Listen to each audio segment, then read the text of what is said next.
Hey folks, I'm Philip B, and welcome back to Stellaris. Yep, it's Stellaris. It's a Stellaris mod called Star Trek New Civilizations. I figured with the success of Star Trek Infinite on the channel, but the kind of, I don't know, 6 out of 10 gameplay that it had, like, it's not a bad game, as I said when I was playing it. It's just not a game that feels particularly deep or finished. Might be another good word for it, but it's still pretty good. I like some of the innovations it had on the base game Stellaris mechanics. Then the mechanics that are introduced from other Paradox-like games, like the mission tree thing, is really fun and cool, and it'd be neat if they can include that in this kind of game, this kind of mod, because it would be really fun to see that sort of mission thing come along, because I think it makes a lot of sense for a good RP kind of gameplay.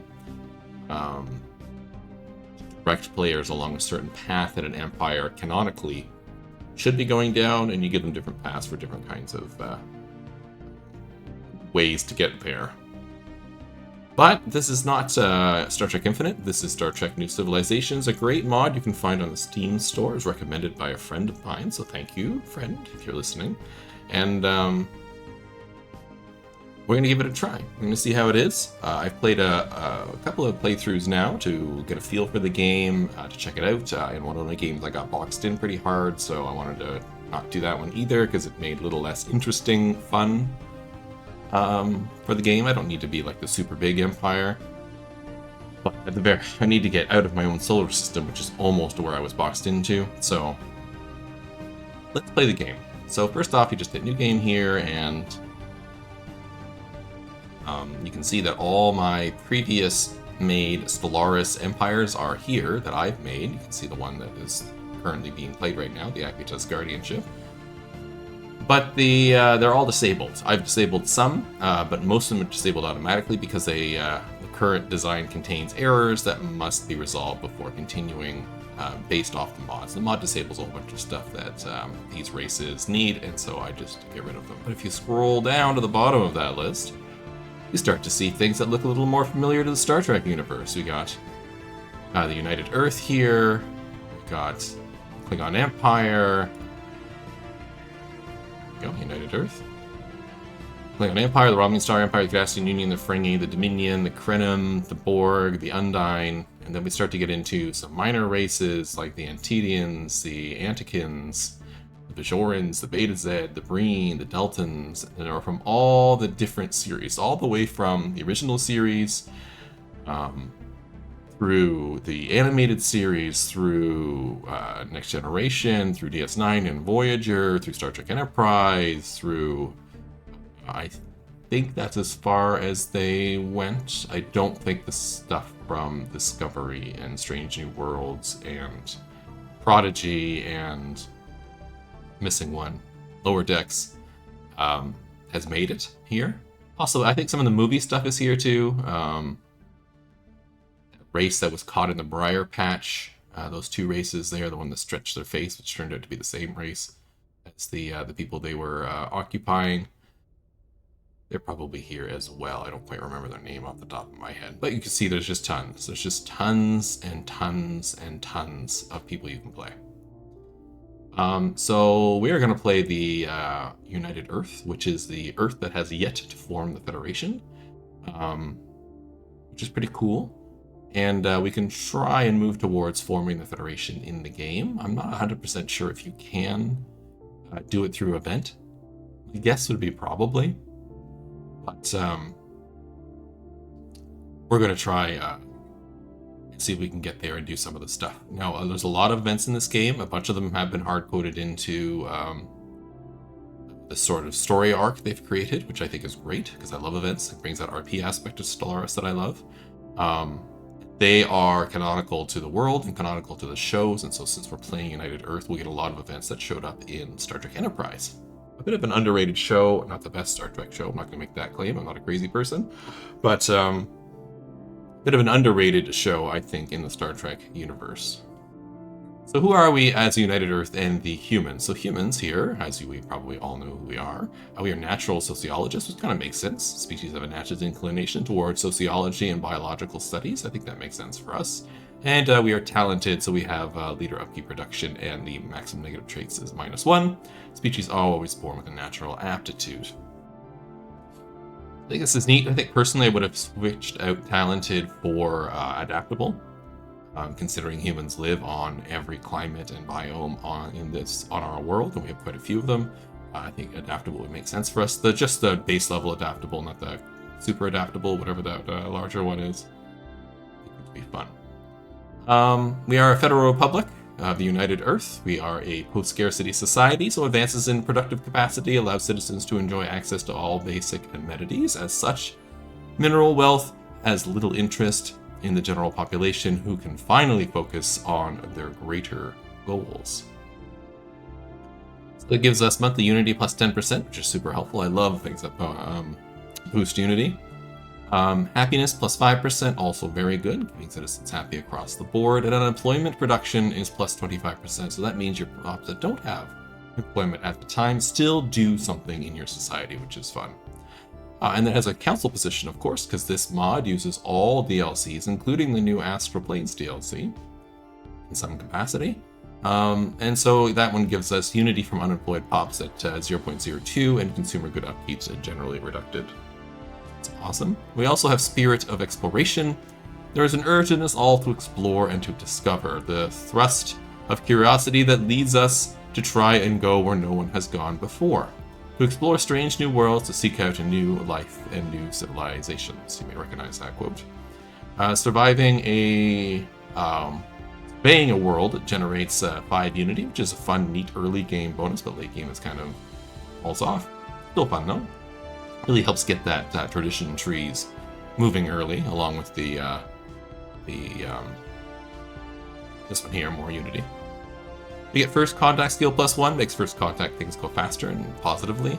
Exploration cluster influence upkeep minus 25%. There's a new mechanic in the game about exploration clusters. We'll talk about that when we get to them.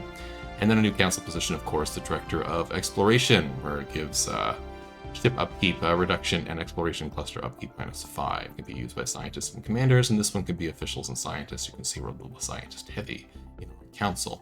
So we'll already have a science position in our head of research. So it'll be 3 slots if we put both of these one of these in. It'll be at least 2 slots that can use scientists. We are a pacifist species, so we get empire size reduction from pops and more stability. We are xenophilic, which means that we get more insights from observing pre-FDL civilizations, as well as more envoys and larger external leader pool size. And egalitarian, which gives us unity, faction unity strength increase, and specialist pop resource output. I think these all make perfect sense for the United Earth, and even the Federation. We are in the Alpha Quadrant. We'll read this little thing here. United Earth is a planetary state created through unification of nations of Earth following first contact with the Vulcans. With its capital in Paris, the United Earth government administers the entire Sol system. The horrors of the Third World War and the subsequent prosperity provided by the Vulcans has shaped human society to value peaceful coexistence and the exploration of the unknown. We are on, of course, a continental Class M planet. The class system here has been changed a little bit to reflect more the canonical Star Trek classification, which I think is based on real scientific planetary classifications that we use. It might not be, but I think it might be. Anyhow, they use a slightly different system. There are different kinds of M-class planets, and so you'll see this indicator change to represent that, as opposed to having just planets that are flat, continental, tropical, whatever. The same for L-class planets, and what are the M and N, I think, is another one, and R is another one. There's a whole bunch of different kinds of class of planets. So we will select them. We will leave everything here as is. Just want to double check. I should have looked at this before starting the recording, but just want to check to make sure that nothing here is on. We are in the Prime universe. Yeah, this is fine. We'll just play like this, and hopefully we get a decent setup where we have a bit of room to expand. Again, I don't want to be like infinitely expanding. Like in the Aquitas playthrough, we had way too much space for the kind of small empire we wanted to. I don't really need that much space like we got for that one. But I need more space than just having like 4 systems, 5 systems outside of Sol, and no habitable planets outside of the Sol system, which is not particularly useful. As you can see here, they've taken stills and shots from various Star Trek episodes and possibly the game, Star Trek Online, or other games like that. And they've made them sort of like this messy watercolor thing. It's impressionist watercolor, I would even say, from my little art history background that I have. I think it looks really cool. It's a really neat way to display this without it being like just screenshots from TV shows. I think it looks very cool. Some fun quotes from the Star Trek universe on down here. So our plan will be early on to explore, to make diplomatic contacts with a bunch of other races. We do start, because we picked the canonical universe, we do start next to certain races within earshot of us, or what do we call it, warp shot of us, if you want to use that term.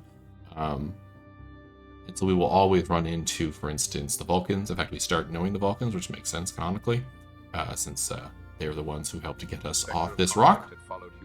Culminating in the Third World War in 2053. Emerging from this post-atomic horror, the people of Earth struggled to survive until the scientist Zefram Cochrane successfully drew the attention of the Vulcan science vessel to Plana Hath a decade later. Following almost a century of Vulcan patronage, the people of Earth are ready to take their first steps into the great unknown, to seek out new life and new civilizations, to boldly go where no one has gone before. It's probably a little bit quiet for the voice actor who read the beginning here. But I'll leave it on the screen for a minute. It just talks about how Zefram Cochrane successfully drew the Vulcans to our planet, using his warp drive system that he designed and came up with. He was an inventor. He's in First Contact movie. If you ever watched that Star Trek movie, that's a good explanation of how Earth got to discover the stars and the Vulcans. Also a great lesson on why war is bad and why we should move away from that kind of stuff. Of course, down here, that is what it is to be human, to make yourself more than you are. Captain Jean-Luc Picard having a wonderful quote here to describe what we should aspire to as people. Try and make ourselves better than we are. Not perfection. That's a false course. It's a false goal. Just better than we are. Our ruler is Nathan. Our new ruler is always Nathan Samuels when you start the game. I suspect that this might be one of the developers, people out with the team. I don't think they're canonical, but it's fun that they're always the things that are just a random person, and they always have the same traits as our Prime Minister. So there's a whole bunch of stuff to talk about. See, things look a little bit different, but generally the same. Certainly more Star Trek-y, the neat design here that they've added in. As you can see, we have Earth and Mars. Mars is a colony, fully colonized, but not fully terraformed, and there are a bunch of decisions on the planet to make terraforming done. We can take a look at that a little bit later. We have one starbase, Starbase 1, which is around Earth. If I zoom in, you might be able to see it. Oh, it wouldn't be around Earth, it's over here. Around the Sun, because that's where Stellaris puts them. They've done nice asset creation to make this look, we shouldn't look at the Sun, right? To make this look like it does in the game. We also have our ships, which are over here, floating around near Earth, and we got a couple of different designs here. Keep in mind that these are early designs, not the next-gen stuff. Right? Go over here, you can see there's a couple more designs. Looks pretty cool, right? Alright. Let's move that back to where it's more useful and grab our construction ship, the USS Horizon, and see what needs to be improved on Earth here. I think it's just Saturn that needs an update. We'll go across the top here and talk about all these different materials here in just a second. I just want to do this order so I don't forget. And in fact, I'm going to change that just for a second so you can see what I mean. So we have a lot of the similar resources at the top here: energy credits, minerals, food, alloys. Nanites, which were a specialized resource. In fact, I think they were a rare resource. Unique. I can't remember how Stellaris base game classifies it between like the rare crystals, the motes, and the gases, to like dark matter, nanites, and all that other kind of stuff. SRO and whatever. But we do have nanites here. They are in this game. We also have Unity, which functions basically the same as it does in the base game, as well as Influence. We have, of course, our science production here. We also have consumer goods to meet our thing. We have a bunch of new resources across this bar here. We have Latinum, which is money that we gain in this game and can be spent, even though the Federation and United Earth at this game has moved past sort of that material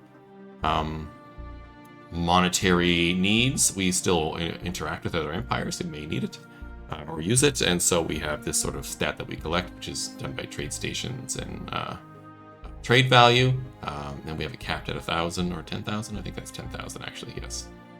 We also have dilithium, very important for the warping of ships, necessary.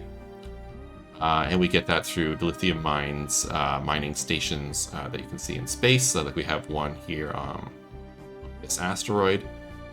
And what's the last one there? Oh, buying it on the market. There is a market system we can get it from.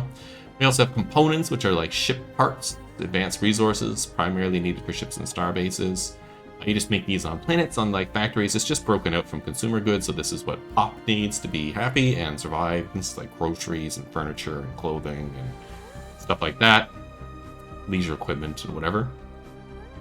And components are more like industrial stuff that you need to build things. So whatever your stem bolts and so on and so forth.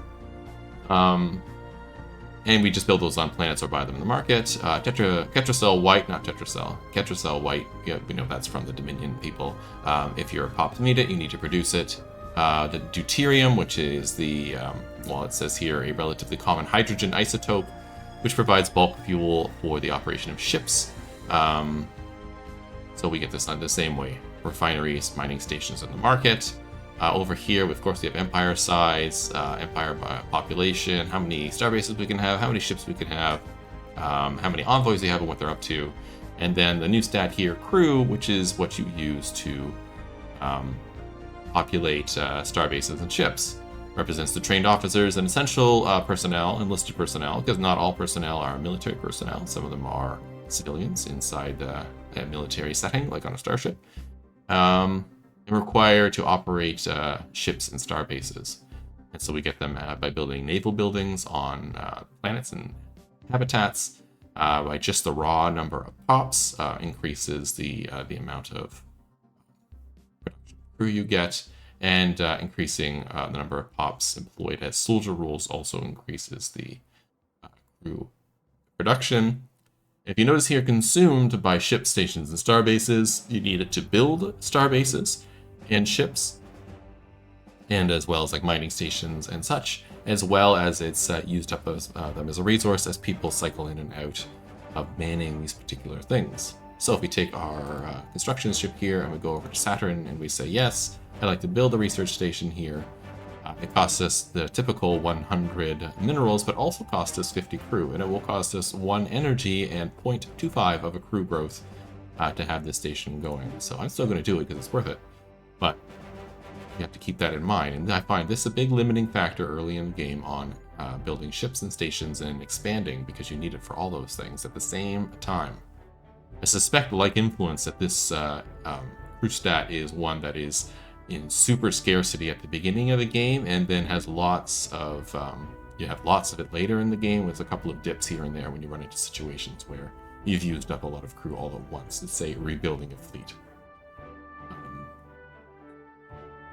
What do we do next? Let's take a look at science. So science is slightly different, but not crazy different. We do have 1 head of research still, which is the same, and 3 slots, which is the same, but what is over here is slightly different. They've parceled out science to be much more granular, and so that there's a lot more science things to go through.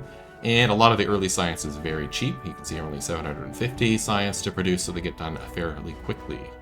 And there's lots of these little tiny bonuses, like energy weapons do 2% more damage, which is, I mean, helpful, but just 2% on its own, not all that useful. It's not going to really decide a battle. But over time, these build up and they get paired with other bonuses in the game that you have. And we'll take a look at ships in a second, but they've also changed ships a little bit, so there are more auxiliary slots, and auxiliary slots pertaining to certain kinds of components or functions or whatever you want to call them on the ship, and so they're labeled, I think it's blue, gold, and red are the three colors, which sort of makes sense because those are the classifications of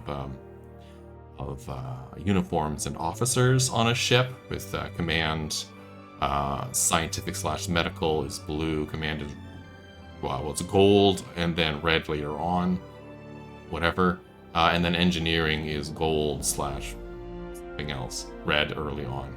I think it is. So somehow those got switched in the next gen from the original series, but whatever.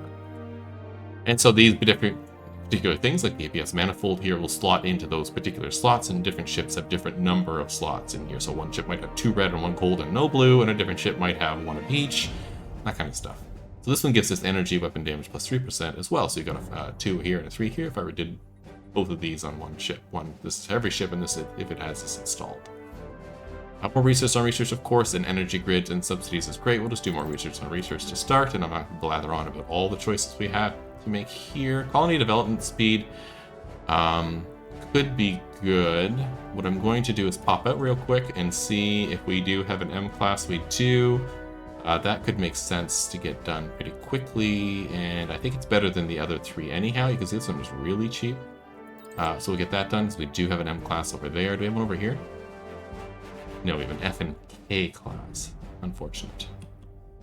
And then our last one here, this is where you get all the ships. There are many, many, many, many kinds of ships in this. It's not the standard thing, but they all kind of fit into the base game standard Corvette, frigate, cruiser, battleship, Titan combo.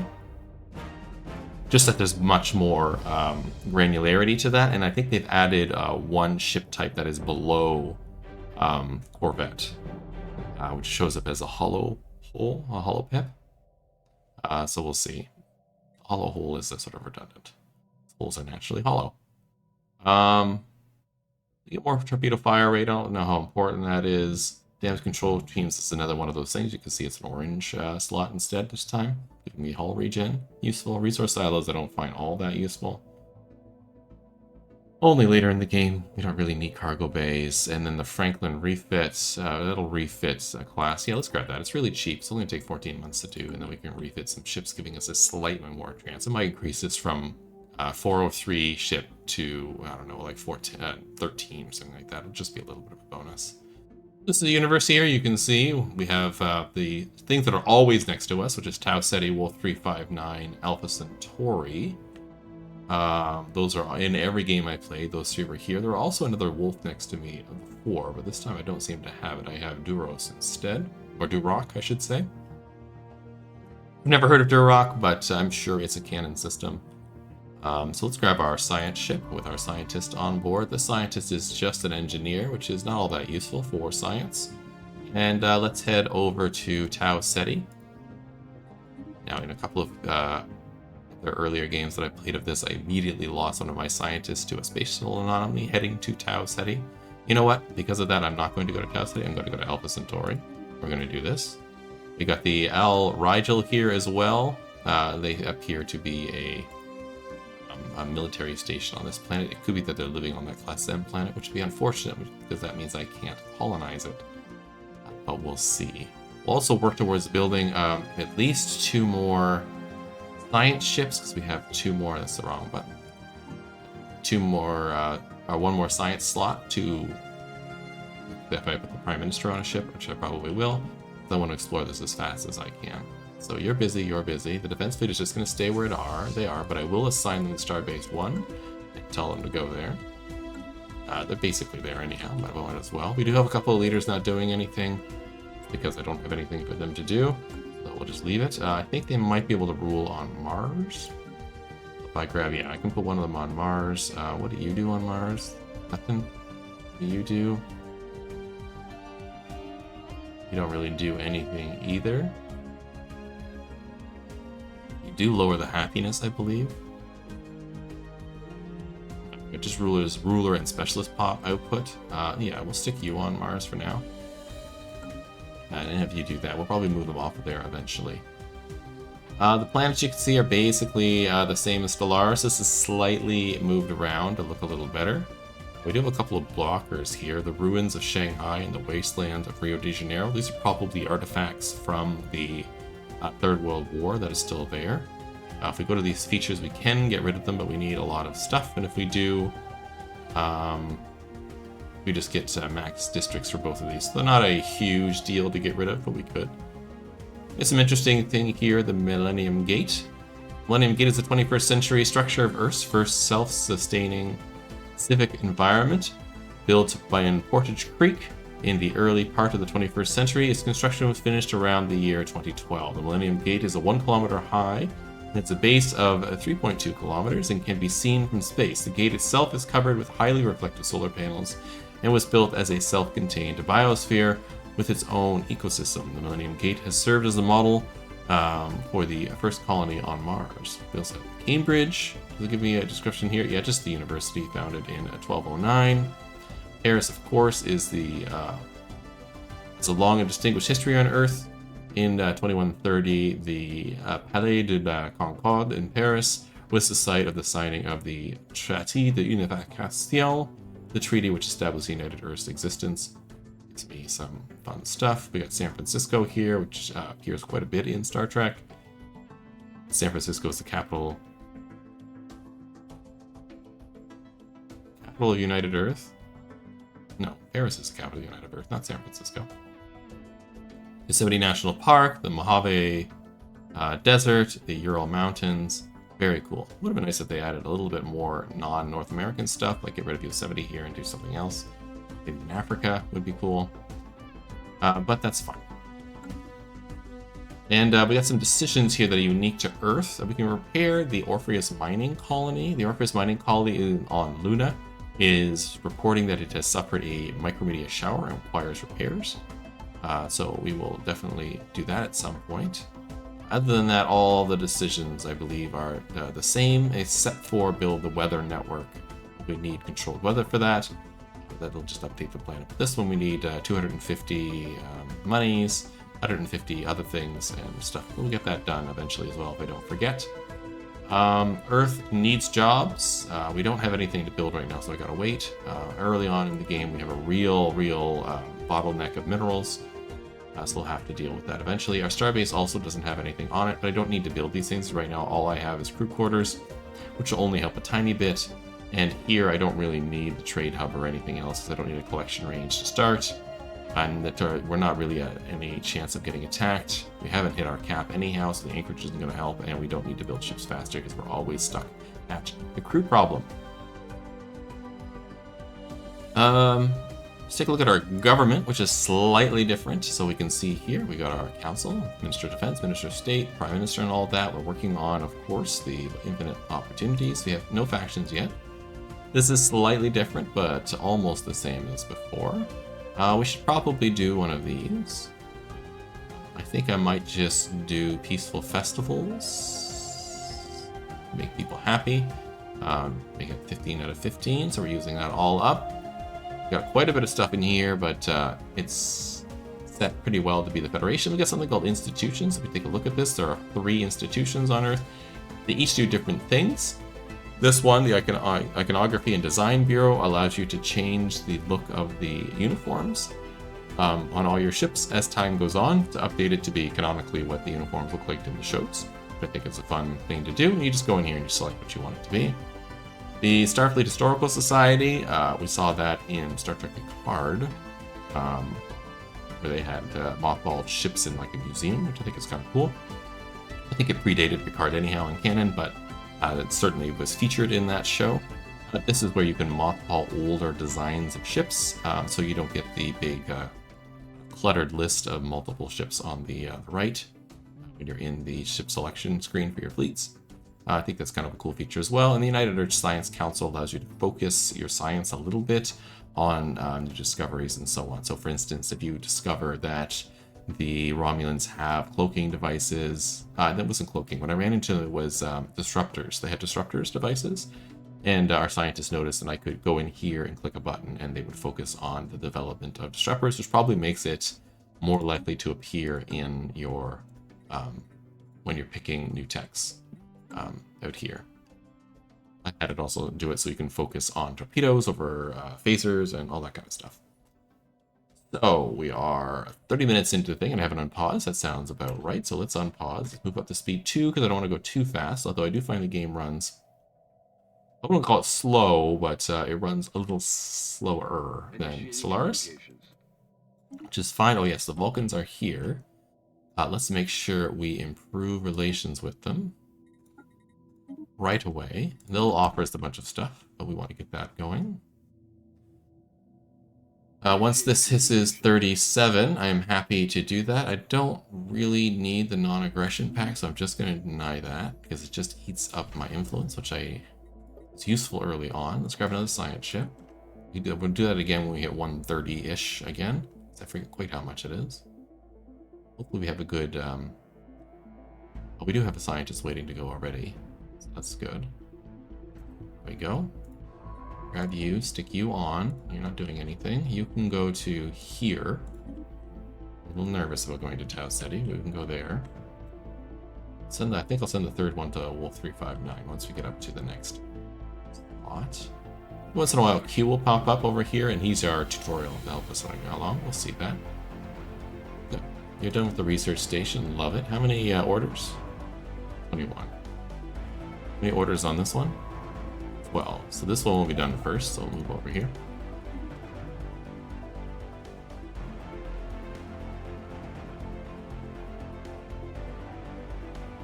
Done surveying the system, I should say. So we have to figure out how we get to the Vulcans so that we can bump borders with them. Looks like it might be this way, but maybe not. Might be this way. I don't know. We'll find out. Good. We found some deuterium. That's good. Us out. Can't build anything until this is. I'm already past the thing as I wasn't paying attention. Here we go. There we go. That's enough for policies and stuff. We already took a look there. Yeah, this needs to get for like 500 or 300 for me to build stuff on Earth. Do that. Let's take a look at the ships for a minute. You can see the ship designer here. We got the 3 classes of warships that we start with. We got the MS class frigate, the Freedom class scout, and the that's it, just the 2. And then we got the Mediterranean class construction ship and the Franklin class science ship. You can see they got different slots here. This one has 1 orange and 1 red slot and 2 blue slots. So when you get blue slot stuff, we can do it. Yes, your science ships do have defenses now. They're just not very good. Same with, you can get your construction ships to do the same. Our science ships do for sure. I think they are based off Freedom class. So this is Franklin, and this is Freedom. I'm not quite sure the differences. Anyhow, we will deal with this when we get our next class. But we're getting an upgrade currently. Oh, in 1 month. I'll just let the month pass and we'll get this done. We'll take a look. There we go. The Franklin refit. The Franklin refit adds additional small energy weapon emplacement to the Freedom class scout. Perfect. The research. I think we'll just get research on research. Yes. Get that going. And now if I go into the fleet manager, ship designer, Freedom class scout got slightly stronger because it got 1 more small energy thingy, which is super.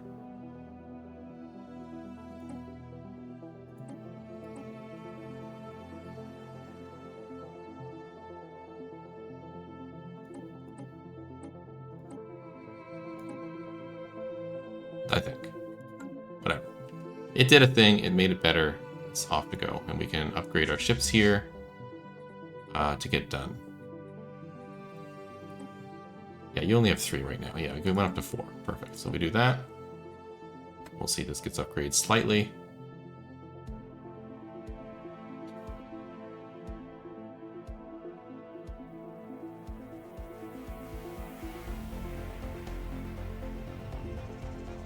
At the L. Rigel is encountered. We have detected the presence of an alien civilization on Al Rigel in the Alpha Centauri system. They appear to be an early space age, as evidenced by their many primitive satellites orbiting their homeworld.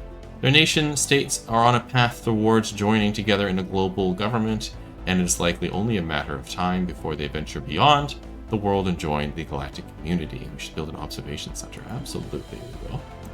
We have our science ship completed. Let's get another scientist. Both of these are on ships. Plus, please. That's what I hit. This scientist is pretty good with disengagement chance and a little bit of anomaly. Discovery. You have corrupt. I don't like that. And you're deuterium. I don't particularly love that. So let's grab you, because especially since you have an extra one of these. Could give you celebrity. No, I'll just give you this one again. Communications specialist, and let's have you head over to Wolf.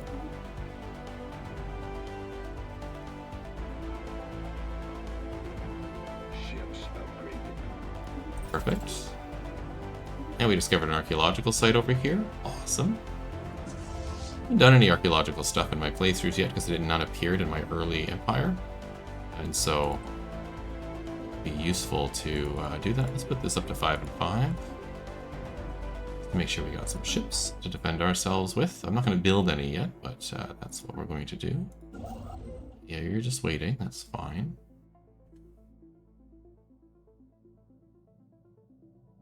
Since it's 300, I'll go to Earth and build something. Anomaly detected. Routine anomaly subjects detected an unusual series of chronoton pulses originating from the surface of Rigel. Whatever that says, Taurus 2b? Sure. Research away. Earth needed a job. Earth also needs a district because we're running out of homes, so I need 500. If I do this and I do that, that will be helpful. I don't really use the money early on. Earth needs the housing and jobs. I'll provide some clerk jobs, which I think is helpful.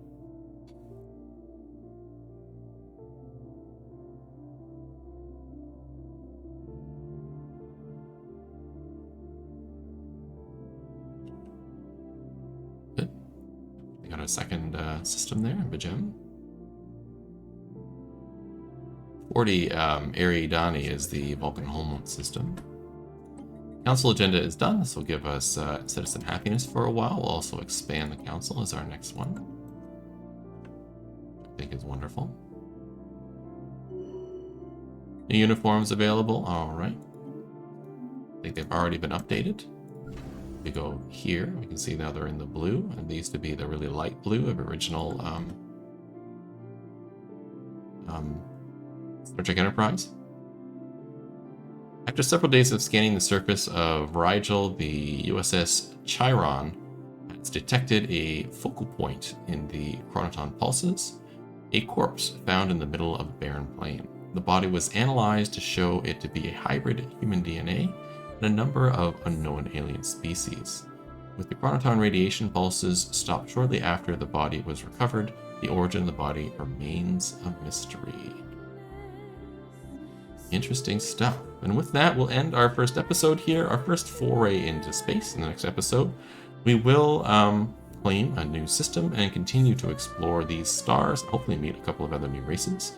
If you're enjoying the series and you're happy to see Star Trek New Civilizations on the channels, please like, subscribe, comment below, let me know. Let me know if you've ever played this mod and if you liked it. And if you've got any tips on playing this mod, feel free to leave them in the comments down below. As I'm new to this mod, these tips will really help me play through this. I'm not looking for optimal, but I definitely don't want to run into walls and frustrations while playing the game, especially if I don't understand the mechanic properly. Hope to see you in the next episode. Have a wonderful day.